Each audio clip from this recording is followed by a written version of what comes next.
नमस्कार. जय ज्योती जय Savitri. Savitri news India चॅनलमध्ये आपणा सर्वांचं मी शीला चर्जन सहर्ष स्वागत करत आहे.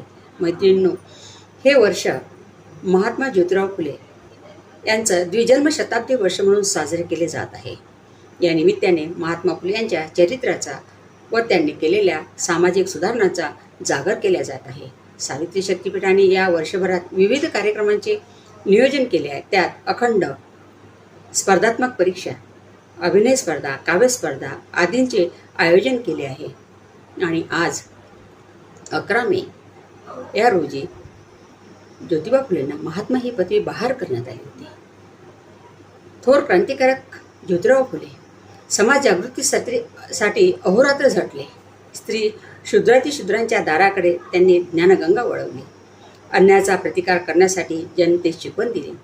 उच्चवर्णीय स्त्रियांच्या केशवपण, भ्रूणहत्यासारख्या निंदनीय व दयनीय रूढीविरुद्ध कृतीशील संघर्ष करून तथाकथित उच्चवर्णीयांना आत्मपरीक्षण करण्यास मात्र त्यांनी भाग पाडले. ब्राह्मण स्त्रियांचे जे उग्र प्रश्न ब्राह्मणांनी सोडवायचे होते ते या एका माळ्याच्या पोराने सोडवले. समस्त ब्राह्मण समाजावर माळी समाजाचा व ज्योतिराव फुलेंचा एक हिमालया एवढा उपकार आहे की जो ब्राह्मणांनी अजूनही फेडलेला नाही. अशा श्रेष्ठ साधुवृत्तीच्या सत्पुरुषाचे अल्पशे उतराही व्हावे अशा भावना त्यांच्या मुंबईकरांच्या अनुयायांनी नारायण मेघाजी लोखंडे आणि विठ्ठलराव वडेट्टीवार यांच्या मनात उत्पन्न झाले. त्यांना या माणसात बोधिसत्व दिसले तर साधूंना त्यांच्यामध्ये सामान्य माणूस दिसला. अशा महापुरुषाचा, साधुपुरुषाचा सत्कार करायचा त्यांच्या मुंबईकर अनुयायांनी ठरवले होते. आणि ती तारीख होती 11 मे 1888. मानवी कोळीवाड्याचा रघुनाथ महाराज सभागृह सजवण्यात आला होता. कारण मुक्तिदात्यांचे व उद्धारकर्त्याचे ऋण फेडण्यासाठीचा हा समारंभ होता.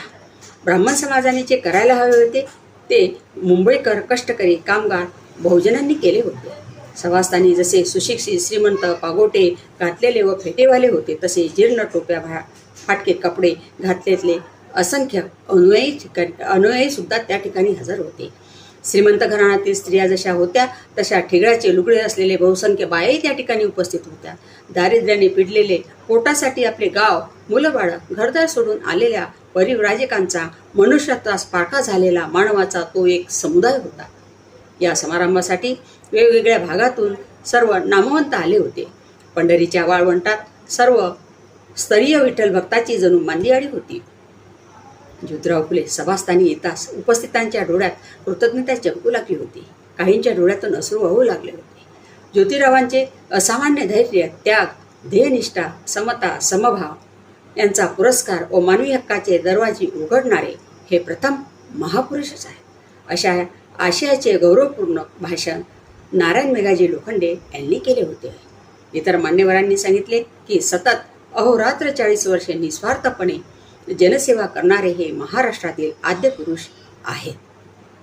ज्योतिराव फुले हे भारताचे बुकर टी वॉशिंग्टन अशा उत्साहपूर्वक वातावरणात राव बहादूर विठ्ठलराव कृष्णराव वडेट्टीवार यांनी एक भला मोठा हार हातात घेतला व सांगितले, यांच्या तपश्चर्येमुळे अखिल महाराष्ट्रातील स्त्री पुरुषास मानवी हक्कांचा, जागृतीचा व चैतन्याचा कायम ठेवा मिळाला. म्हणून हेच आमचे खरे महात्मा. आणि त्याच वेळेला मात्र महात्मा फुले यांना महात्मा ही पदवी बहाल करण्यात आली. अशा या थोर क्रांतिकारकाला मी त्रिवार वंदन करते.